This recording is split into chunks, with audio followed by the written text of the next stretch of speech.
Bismillah ar-Rahman ar-Rahim. Mesdames et messieurs, bonjour. Monsieur le président de l'Université privée de Fès, monsieur le président de l'OSIM, monsieur, mes chers professeurs, mes chers collègues, honorable assistance, permettez-moi tout d'abord, en fait, de souhaiter la bienvenue à tout le monde. En fait, nous remercions vivement les organisateurs pour, en fait, la thématique retenue aujourd'hui, intitulée « Le digital au profit des organisations disruptives ». En fait, une telle thématique arrêtée par les organisateurs dénote bien entendu la pertinence, je dis bien en fait, la pertinence de la thématique. Ceci étant dit, en fait, ce qui est hyper intéressant à signaler, c'est que aujourd'hui, nous remercions bien entendu l'auditoire ici présent et surtout les animateurs ayant accepté volontiers d'animer une telle problématique.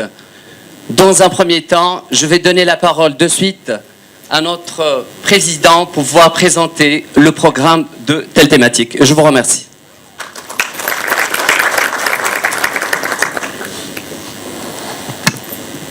Merci. Bismillah ar-Rahman ar-Rahim.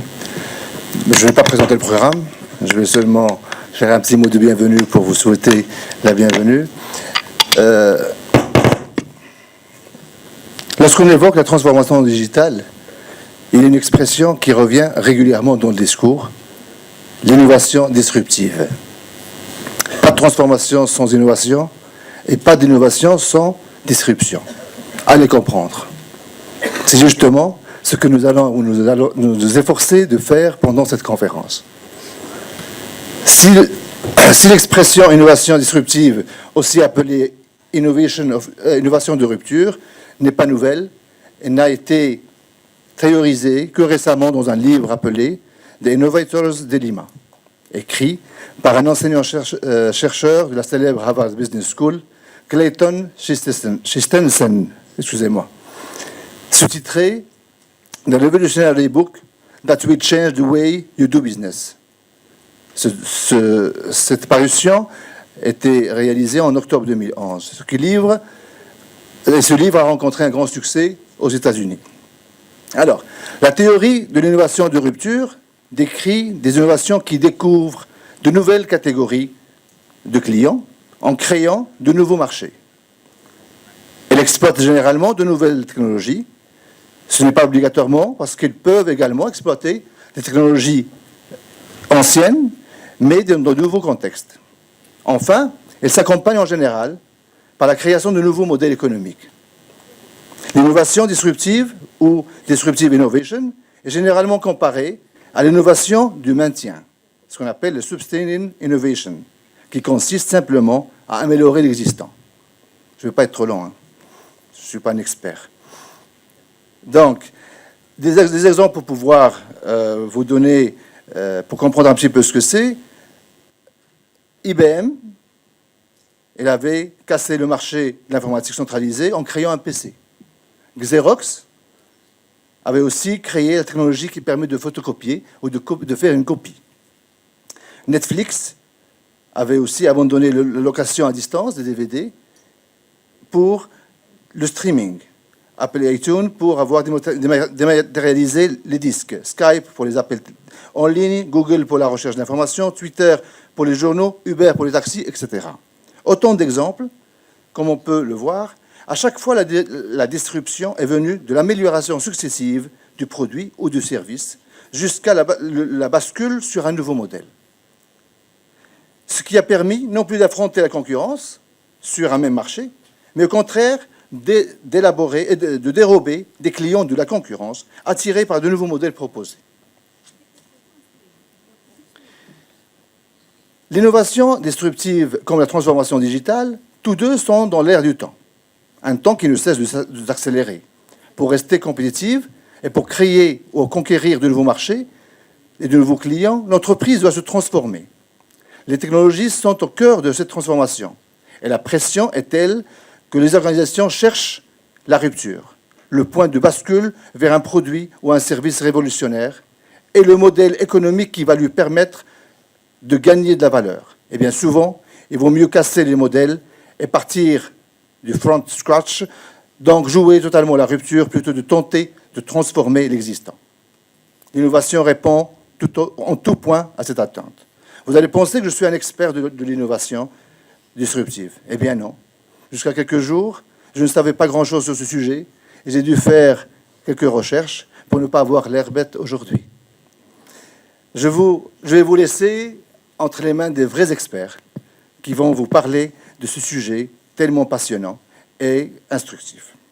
Mais je voudrais tout d'abord remercier mon cher ami, Sidi Mohamed Saad, IT manager de la Bourse et aussi président de l'OSIM, et à travers lui, tous les membres de l'association l'OSIM, pour le travail qu'ils réalisent pour promouvoir les systèmes d'information au Maroc.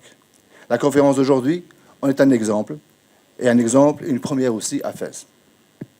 L'accord que nous allons signer tout à l'heure entre l'OSIM et l'Université privée de Fès va nous permettre, entre autres, d'organiser des manifestations conjointement, des manifestations scientifiques à Fès, mais également à Rabat ou à Tanger, où l'UPF est présente aujourd'hui. Mais également d'accueil de nos étudiants pour les stages, l'organisation de séminaires spécialisés, la collaboration sur des projets de recherche, et j'en passe. Je tiens également, avant de céder la parole, à remercier les deux équipes de l'OSIM et de l'UPF qui ont organisé cette conférence, et à leur tête, M. Mohamed Amin Ksous, délégué général de l'OSIM, et le professeur Ouazdani Jamil Mohamed, doyen de la faculté des sciences de l'ingénieur de l'UPF. Merci.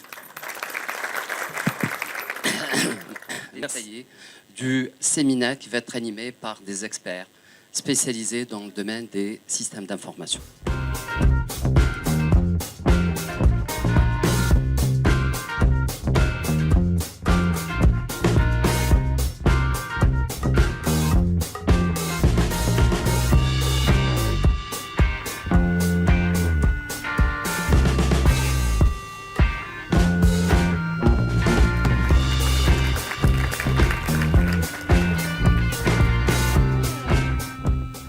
Force est de constater, pour tirer profit des opportunités que recèle la globalisation des échanges, les organisations sont enclines non seulement d'intégrer ces innovations technologiques, mais surtout et avant tout se doter d'une véritable stratégie de transformation digitale impactant toute la chaîne de valeur au sens de Williamson. La transformation numérique des organisations disruptive est un enjeu économique et sociétal majeur au Maroc. La mutation des organisations vers le numérique ne se résume pas à l'adoption intensive d'outils et de technologies, à la dématérialisation des processus internes et externes, mais remet en question les business models, les chaînes de valeur, l'environnement concurrentiel, les organisations et leur fonctionnement, les métiers, les modes de travail et la collaboration des hommes et des femmes, la vie quotidienne des salariés. C'est un profond changement de paradigme, une percolation des systèmes qui impacte non seulement toutes les fonctions classiques, RH, en fait, les process de support, de management. La métamorphose numérique repose sur l'appropriation et la diffusion au sein des organisations d'une véritable culture numérique, fondée sur l'intelligence collective, l'ouverture à un écosystème, l'évolution constante des métiers et des modes de travail. Dans ce contexte, la résistance au changement est surtout forte. L'engagement des organisations vers la transformation numérique lente, discours souvent en contradiction avec les actes menés. En conséquence, on assiste aujourd'hui à un paradoxe de marché. D'un côté, des consommateurs de plus en plus connectés, dotés d'une capacité accrue par les échanges en réseau, faisant du numérique leurs usages quotidiens. De l'autre, des entreprises peu ou pas assez numérisés, dans lesquels la culture numérique reste inexistante ou faiblement diffusée. Il y a donc urgence dans cet univers, en constante mutation. Les organisations se doivent de réagir, de s'adapter au risque, sinon de voir leurs activités au minimum diminuer, au pire disparaître, au profit des numériques, mais aussi comprendre ces opportunités.